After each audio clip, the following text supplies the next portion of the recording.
Hi, I'm Dave. Hi, I'm Robin. Welcome to Schoolwide Download. All right, before we dive into today's episode, just a quick reminder that registration is now open for our third annual Schoolwide AI Conference, and we'd love to see you there. So just check out bcesc.org/Schoolwide AI, or you can check out the links in our notes. This is our third annual conference. It'll be held November 4th at Hamilton High School, and we're expecting about 400 educators. We're really excited. It's going to be dynamic. The sessions are going to be geared towards student voice and what teachers are really doing in the classroom. And of course, we'll have giveaways, interactive games, and plenty of fun, so you won't want to miss it. All right, Dave, here's a question for you. Is it easy? Yeah, I think so. Do we actually need more ed tech, or do we just need to use what we already have better? So today's episode is called, if I'm not mistaken, the Ed Tech Reality Check. So you're asking me, do we actually need more? Right. Okay. Do we need more, or maybe we've already got it here? Absolutely. That's a great question, and it sounds like a perfect theme for the EdTech Reality Check. I think you're spot on to explore whether teachers really need to constantly chase the next shiny tool, or if it's more about getting really comfortable and creative with the tools they've already got. So you can definitely frame an episode around the idea that sometimes it's not about more tech, it's about using the tech you have more effectively. Wait, what is this? What are you doing here? Well, thank you, ChatGPT. That was extremely helpful. And you really framed it up well. So while you were talking, I turned ChatGPT on and let him listen to what we were talking about to give his opinion. So, thank you, sir. Anything else that we should know when it comes to an EdTech reality check? Is more better? Is newer better? Or do we need to learn a little bit more about the tried and true tools that we already have?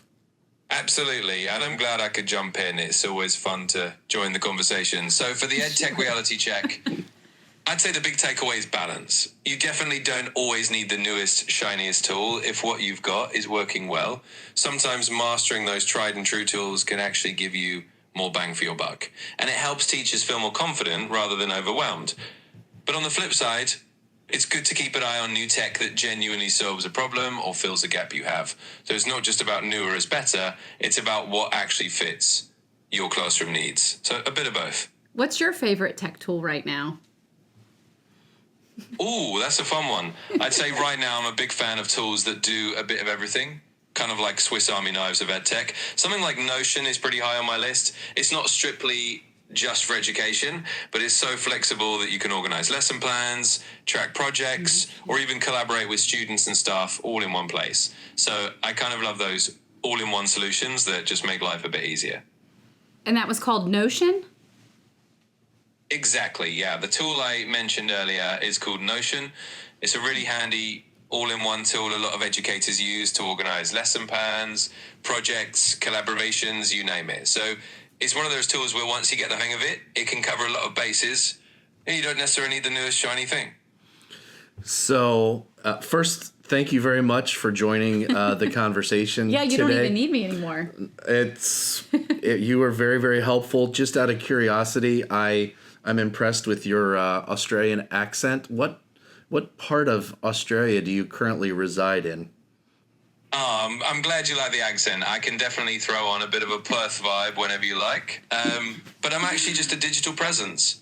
So no real residence anywhere, just here to help from wherever you need me. So will you be joining Dave on this podcast regularly? Oh, I'd love to if he wants me to. Well, that's quite flattering. Absolutely. Well, I'm always happy to jump in whenever you and David need a little extra voice or a bit of an AI sidekick. Just let me know. All right. Well, thank you so much, and we'll be talking to you soon. You're so welcome. It's been a blast chatting, and I'm looking forward to hearing how everything goes. Talk to you soon, and have fun with the podcast. Thank you. So you just recorded the question. That's interesting. There's another tool.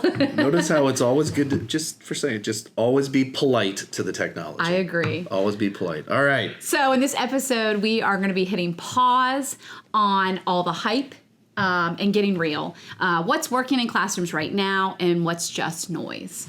So it's really kind of a reality check. And like ChatGPT mentioned, I do think that you are looking for a balance. Yeah. It is inevitable that there are going to be new tools. I do think it's somewhat inevitable that there will be tools that we're not familiar with today that may do things more efficiently, that may deepen student engagement, that may save teachers time with tasks that currently take a long time. So I don't think what was suggested was to bury your head in the sand, so to speak. Be aware, Right. but also what you're using now.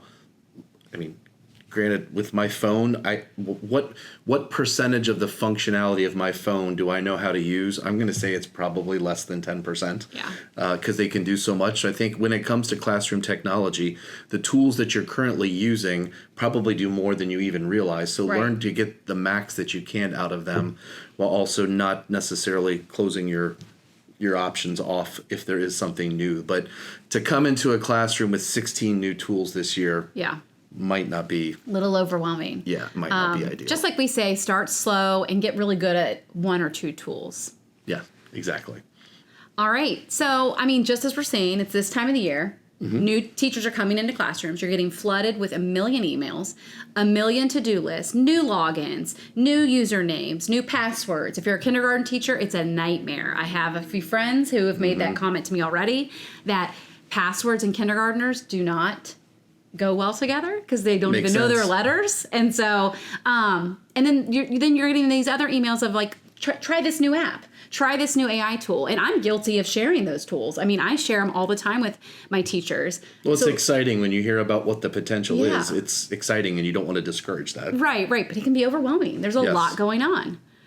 So, and that's one of the things. To one teacher, it might be really exciting, and to another teacher, it might be concerning or building anxiety because, oh my gosh, another tool or another process to learn. So, one of the things we don't want to do to teachers, but also especially to students, is we don't want them to be overwhelmed out of the gate. And if there's a process that is extensive, or there's 13 or 15 new things that the students are expected to learn, you don't want a collective groan when technology comes out. Oh my gosh, we got to log in, and what's my password and all this kind of stuff. And I don't know if you've experienced this, but I think this ship sailed a long time ago. I'm going to date myself a little bit, but you do not get a collective yes, if you roll out a cart of Chromebooks like you might have done 20 years ago. Right, exactly. They're digital natives. That's not enough. So accessing it cannot be a challenge. Yeah, and keep in mind, adding more tech to what you're doing doesn't make you a better teacher. You know, it doesn't make it like, oh, I've added all these different tech tools, so I'm just so much better of a teacher. It might help you, but it doesn't make you better. So sometimes too much tech actually can bog you down and distract the students and distract yourself. So keeping that in mind. And like that student thinks, oh my gosh, so we're using technology option number 6 today. What's my login for that? And oh wait, do I have the same? No, you cannot do that. And to strip it down to even the bare bones, there is still value in planning, preparation, and lesson plans.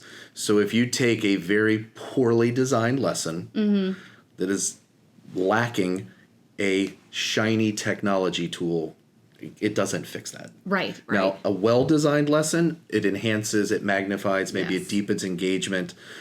Yes. Yeah. So it's kind of a difference between, there's a difference between more tech versus smarter tech, right? So thinking about like what's actually helping you in the classroom. It's not just let's get these Chromebooks out and let them sit on it, or let's just do this because it's the cool tool of the week. Right. Do what works and works for your class. So let's focus then on, you kind of mentioned things that will help. Yeah. Or procedures, processes, things that will help. So what I do believe is an absolute no-brainer, things that help teachers are pieces of technology, tools, applications, software that save them time. Absolutely. Okay, so whether it's a hub like or an LMS like Google Classroom, so it's this place where everything kind of originates in the classroom, and you've got things coming out of that. So something that minimizes logins, one common place to go before you veer off into another tool, or other tools like Pear Deck is another great one that I think is a very low threshold on students getting in, accessing, and becoming immersed in the technology. Yeah. Nearpod is another one. Okay. That's one I've used for a lot of different things. Once again, it's interactive. There's video, there's audio, there's different types of screen. There are different things that happen. Checks for understanding, all built into one tool. You mentioned Google Classroom. I know a lot of teachers are very familiar with that, using that in the class to, like you said, it's a kind of that one-stop shop hub of like, you can list your assignments in there, you can list quizzes, you can list things to do for the day, a to-do list. Even if you're out for a sub, it's really easy for kids to log into Google Classroom. One thing I used it for and I loved, we would have discussions within my class on the chat thread. And so very quiet. Is that Stream? Is that what they call it? Yeah. Okay. And so the kids would just type and we would have a full-on conversation about either something, a topic, or something we learned for the day. And it would be like a 5-minute of just them it's a typing. full conversation, but your classroom All digital. is still potentially silent. Yes. Yes. Okay. So, and the kids loved it, and it was all on Google Classroom. You can keep a running tab of what's being said. And again, we kind of talked at our last episode about giving students voice. It's a really good way to give students voice. So, if I'm not mistaken, now in a world where in Ohio, there's no cell phones, right? Right. No cell phones. So if I'm a fourth, I don't know what grade this was, but if I'm fifth grade, if I'm a fifth grader in your class and I'm missing my technology, so in your Google Classroom, I'm texting you and basically interact. Okay. Yeah. Okay. It kept the interest. Think of also tools that let kids create. One of my favorites, Canva, obviously, for all the reasons of creating presentations. Kids can use the tool. My daughter actually loves to create presentations for school using Canva. She had a wonderful teacher who just used it for science, and she wants to make presentations on everything. I mean, she even made a presentation on to get a new pet to our family, and she did a whole Canva presentation. So Canva is so fun. And what pet did you get? We did not get the pet. We have enough, so we were good. But it was a great presentation. I gave her, kudos for that. Okay. Another really good one is Wakelet, which we're pretty familiar with. Wakelet's another one, a great way to have collections, whether it's something that you're going to use as a teaching tool from the teacher lens, but it's also a great tool, student portfolios, different things like that, in one simple interface. Because once again, if this can be effectively integrated into routines that don't require I was just going to say that 15 steps. Yeah. It's easy for them to get in. It's a win. Because the whole theme of this episode, do we need more ed tech or less, or use what we already know? And so if you want to try Wakelet, it's making sure that that's embedded into your routines in your classroom on a daily basis. Right. So it's not just like you're adding another thing. Now, before we get to the other side of the coin, what's hindering, I will be the first to admit that I am the teacher that comes in and says, "Oh my gosh, did you see this new tool and what it does?" You are. So this is something that I'm working on. I'm a work in progress because I am 100% admitting, and I'm guilty of seeing that shiny new tool that does maybe one thing that the current tool I'm using does not do, or maybe it does it differently or it does it better. And oftentimes, just to kind of reiterate what we were talking about, a lot of times the tool I'm very well versed in using adds that feature in the future. But so it's a balancing act. What do you kind of start to learn about that's new and maybe helps a subgroup of students or an individual student that what you're currently trying or using isn't working? So don't ignore it. Right. Be aware, maybe that's... Yeah, and I mean, how much time is it going to take you to roll out, to set up? Exactly. Keep that in mind. Like, if it's easier to use a pencil, use a pencil. Let the kids just write it out. Like, we're not saying completely get rid of everything you're doing and try all these ed tech options. Yes. Sprinkle them in.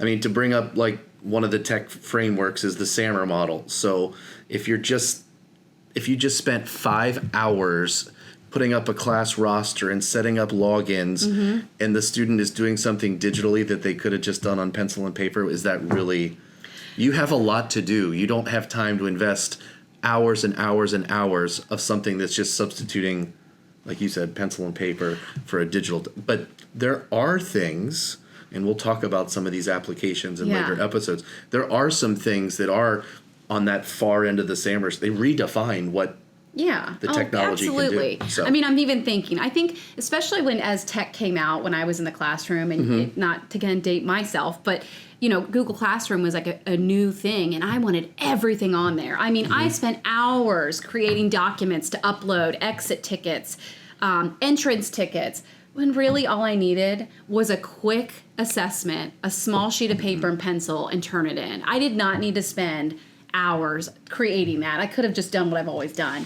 And not to say that there aren't tools out there to make a quick exit ticket, but just sometimes you don't need it to be everything tech. Because kids have enough technology in their lives. Yeah, if they're not getting technology in your classroom, you can be assured they're getting it somewhere else as well. But you're right. That investment of time has to be worth it down the road. If that then down the road saves you hours and hours and hours, maybe it was a smart investment. Right, But you got to think about it. So thinking of that mind shift and thinking of mindset shift and like a smarter tech, here would be the shift. It would be, instead of adding more tools, it's about picking those high impact tools. So maybe something that we have talked about that you're like, oh, I really want to try Wakelet. If you try it and it's making a huge impact on your class, it's worth it. Right. But just making sure that it's not just adding a tool. I've been in some classrooms where I can tell there's way too many tech options, like too many things happening, and you're just, on my back of my mind, as a instructional background, I'm thinking like, are they all really working? Are you really getting out of the kids what you wanted? Or is it just this flashy thing like, look, I'm trying all these things? Yeah, so what that really exposes is the other side, which is what hinders this. And like you said, if you as a teacher are struggling to manage it, I can pretty much assure you that your students are struggling as well. Right. Whether that's too many platforms, too many like we talked about, the shiny object syndrome, okay? It is, to kind of reinforce what we've just kind of talked about, it's that return on investment. Right. How much time to get whatever the result is. And oftentimes, if you're looking at 3 or 4 or 5 shiny new things, that's probably not best practice. No. You probably need to hone that down to one and continue to learn better or more deeply the ones that you're currently using. I mean, and keep in mind, too, tech should amplify your teaching. Yes. Not replace it. Like, I shouldn't use a technology tool to completely replace everything that I know is good teaching. I want something to amplify it. I want something to make it so that it's better. So maybe it's more engaging, and so that the kids are getting more out of the lesson. Right. So we've talked about how technology can save time if it's an application that's helping you or supporting you in, once again, a well-designed lesson. Right. The other thing that we can't forget is, okay, so when we save this time and we now have more time for what are you going to do with that other time? Okay, so good in point. my mind, okay, so I'm spending less time doing something that was time intensive. Okay, well, now I have more time to walk around the room and check for understanding and be face to face. And just one of the things we can't lose sight of is if it helps reduce time expended. What are you doing with that extra time? What are you going to do with it? You sound like an administrator. You sound like somebody doing like a walkthrough. You shortened your time down with all this technology. No. Now what are you doing constructively with it? Yeah, that's not the lens I was shooting for. Nothing wrong with that lens. It just made me think that. Yes. And then the other thing I also think is we've talked extensively about how this helps teachers. Yeah. But another thing is a lot of these technologies that may be helpful for teachers are also tools that students could use to express learning as well. Oh, yeah. So, classrooms are so diverse now. We have just so many different roadblocks, hills, mountains that you have to get across in today's classroom. So these tools can help students, not only just teachers. Right. And that doesn't necessarily mean, although it can make grading more efficient because maybe some of it is done for you. But these tools can also be leveraged for, I think, the higher impact areas which is to allow students to be creative, to allow students to be expressive. So that's the higher level of rigor that we want out of our students. And if we can achieve that with the assistance of a digital tool, then it's win-win. Because when students are engaged, they're going to perform well, and they're going to be have less behaviors. They're going to enjoy being in class. You're going to enjoy the class. It's just all around a win-win. Try this tomorrow.